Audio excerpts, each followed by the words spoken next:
Hello friends, this is Victor here. Welcome back to the Intelligent Investor channel. Happy New Year. In this video, I'm going to talk about my growth investing strategy for 2025. Specifically, I will talk about why I believe 2025 will be another bull market. As always, I would like to give you more context first. I published this video on January 2nd, 2024. I predicted that 2024 would be another bull market because I expected that the US would achieve a soft landing instead of a hard landing.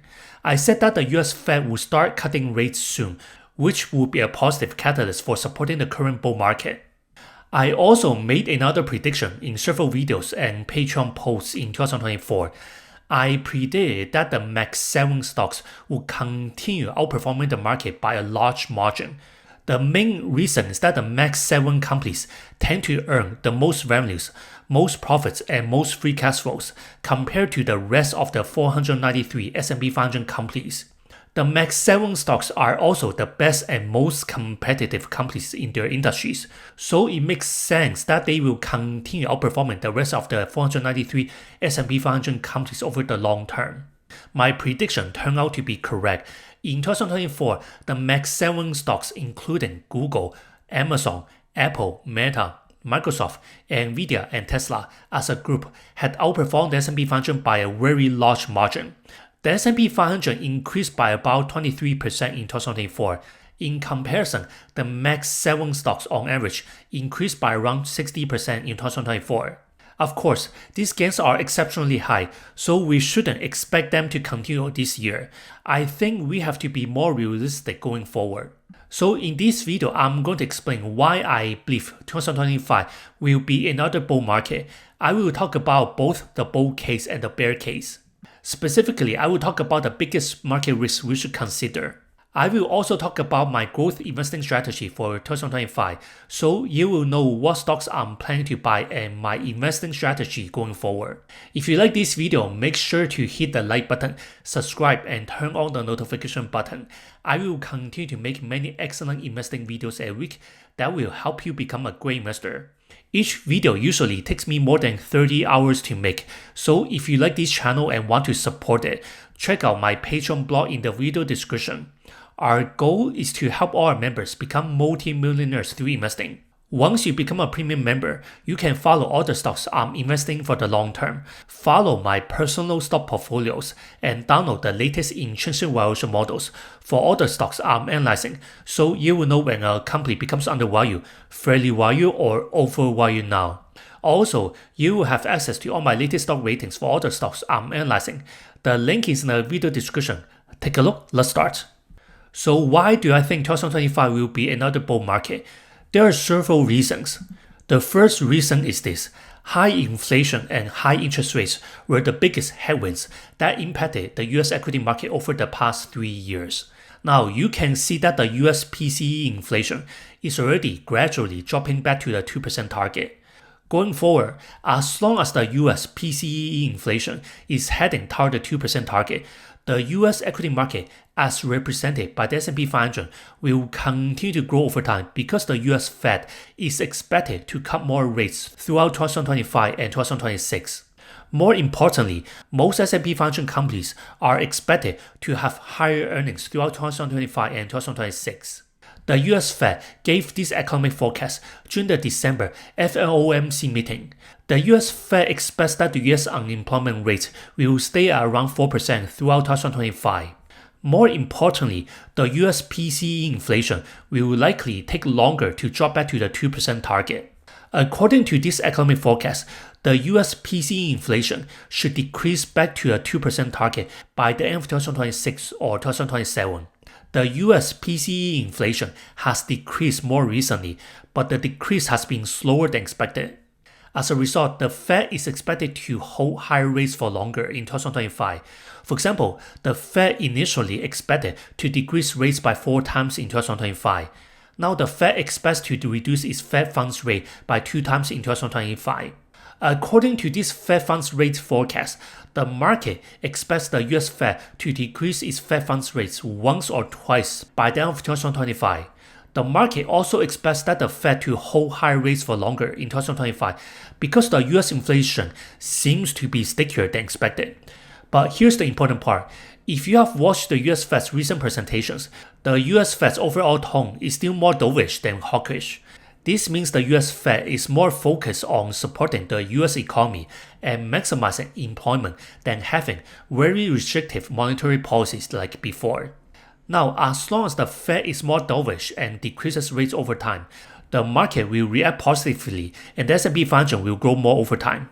The second reason is that most S&P 500 companies are expected to report higher revenue and earnings growth in 2025. According to this forecast from FactSet, the S&P 500's total revenue is expected to grow by around 5.8% in 2025, which is slightly higher than the estimated 5.1% revenue growth in 2024. The S&P 500's earnings are expected to grow by around 14.8% in 2025, which is much higher than the estimated 9.4% earnings growth in 2024. As long as most S&P 500 companies earn high revenues and profits in 2025, we can expect that the market will also grow in 2025. Let me show you this S&P 500 forecast from different investment banks and market analysts. At the time of making this video, the S&P 500 is slightly below 6,000. According to this forecast, most investment banks and market analysts expect that the S&P 500 will reach somewhere between 6,400 and as much as 7,100 in 2025. Only one investment firm thinks that it will be a bear market in 2025. The median forecast is around 6,600. This suggests that the S&P 500 may grow by around 11% by the end of 2025. I believe this median growth forecast is very reasonable because the S&P 500's historical average annual return is around 10% each year. This is the third reason that will help the market reach more all-time highs in 2025. The upcoming Trump administration will likely be more pro-business and have more policies that will put America first compared to the previous Biden administration. Here's the important part. Donald Trump favors more deregulation that will likely benefit the largest US banks, big tech such as the Max 7 companies, healthcare companies, energy companies, defense companies, and US-based manufacturing companies. Donald Trump wants to lower taxes for many large corporations, so this will benefit the overall market. The biggest downside to Donald Trump's policies is that his higher tariffs and controversial immigration policies will likely cause higher inflation in the US. Also, Donald Trump's America First policies tend to cause more trade wars between the US, China, and other countries. Let's talk about the biggest market risk we should consider. The first one is obvious. If the US PC inflation becomes stickier than expected, or if the US Fed decides to have fewer rate cuts than expected, then the S&P 500 will likely have larger dips in the upcoming months because the market expects that the Fed will have 1 or 2 rate cuts in 2025. However, as long as the US inflation is coming down to the 2% target, the Fed will continue to cut rates at a slower pace, which will still benefit many companies that need to borrow debt to sustain their growth. As long as the US economy continues to grow at a reasonable rate and most S&P 500 companies report higher earnings, we can anticipate another bull market in 2025. I believe this is the biggest risk going forward. Typically, when the market is near the peak, the FINRA margin debt balance will spike or increase quickly because many investors, especially first-time investors, are very bullish on the market. When the market is near its peak, many retail investors tend to borrow a large amount of money from their margin accounts, home equity lines, or even personal loans to invest in stocks because they expect that the market may reach even higher.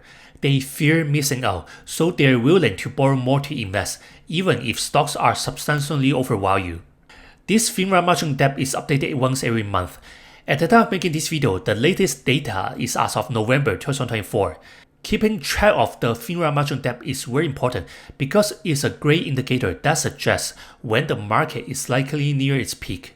If the FINRA margin debt reaches above 0.4 or 0.45 in the upcoming months, it may indicate that the market is overheating or overvalued. This is another great indicator that suggests when the market is likely overvalued. The Shiller PE ratio is also known as the cyclically adjusted price to earnings CAPE ratio. The Shiller PE ratio measures the S&P 500's PE ratio based on the average inflation-adjusted earnings per share (EPS) from the previous 10 years. So this is much more accurate and useful than the regular PE ratio for the S&P 500. At the time making this video, the S&P 500 Shiller PE is at around 37.74. This is very close to the last peak in December 2021. We also need to look at the S&P 500's forward PE to see if the market is greatly overvalued now. At the time making this video, the S&P 500's forward PE is around 22. This is very close to the last peak in December 2021. If the S&P 500's forward PE reach around 24 or higher, I would be concerned because it would suggest that the market is likely overvalued. However, I expect that the S&P 500's forward PE to drop more over time because many S&P 500 companies will likely report higher earnings in 2025 and 2026. Interestingly, at the time making this video, the Fear and Greed Index shows that the market is still slightly fearful. The biggest reason is that the US Fed recently announced that they will likely have fewer rate cuts than expected in 2025. Also, according to this S&P 500 valuation tool, many S&P 500 companies are still fairly valued or undervalued. This suggests that the market is not near the peak yet. In fact, many S&P 500 companies are still fairly valued or undervalued now. This is my prediction based on the valuation tools and the indicators I showed you earlier. I believe the market is somewhere at the excitement stage now. I don't think the market is near the peak or the euphoric buy stage yet. The main reasons that many S&P 500 companies are still fairly valued or even undervalued now. Also, the S&P 500 has increased a lot over the past 2 years, mainly because of the Mag 7 stocks that have contributed more than half of the S&P 500's return. Without the Mag 7 stocks, the S&P 500's return would have been much lower in 2023 and 2024. More on this later. So what is my growth investing strategy for 2025? This is my investing strategy this year. First, I believe it's very important to stay away from any FOMO or substantially overvalued stocks. For example, both Palantir and Tesla are great companies. They are the best in their industries. However, if you look at their expected growth rates and their forward PEs over the next 2 to 3 years, you can clearly tell that they are substantially overvalued now. This is from Seeking Alpha. Palantir's forward PEs are well above 100 over the next 3 years. Palantir's forward EPS is expected to grow by around 52% in 2024. Then Palantir's EPS is expected to grow in the mid-20% range each year over the next 3 years. These are not triple-digit growth rates, so it would not make sense for Palantir to have forward PEs that are well above 100 over the next 3 years. This means Palantir has been growing much faster than its underlying earnings growth. Similarly, Tesla's forward PE is above 100 over the next 2 years. Tesla's EPS is expected to drop in 2024. After that, Tesla's EPS is expected to recover much more and grow by around 31% in 2025 and 24% in 2026. Typically, a high-growth tech company's forward PE should be in the 50 PE range and not in the 104 PE range. This suggests that Tesla is overvalued now. Right now, many investors like to overhype their favorite stocks such as Palantir and Tesla and post their large gains on social media. Many investors like to post their 10x price targets on social media so that it will encourage other investors to keep buying the stock, which will push the price up even higher. This is very dangerous because it will make overpriced stocks even more overvalued. This is why Palantir's forward PEs are over 100 over the next 2 to 3 years. Going forward, I think it's very important not to follow the herd on social media, especially investors that keep overhyping stocks. Instead, it's much more prudent to keep investing in the best businesses you understand the most. Investing in what you know is the most important investing principle. After you know which companies are the best to invest in, just keep buying the dip whenever there are corrections. Make sure the companies you invest in are the best and most competitive in their industries. The best companies tend to have great management teams, large economic moats, the best products and services, and generate the most profits in their industries. Here's my plan. I want to keep investing in the best businesses that will benefit the most from AI because I know we're still at the beginning of the current AI revolution. Many industries and businesses will be transformed by AI and become much more productive and profitable. Then I will hold the best companies for the long term instead of trading their stocks to earn short-term profits. This year, I am planning to keep investing in the Max 7 companies because they are expected to earn the most profits and have much higher earnings growth than the other 493 S&P 500 companies.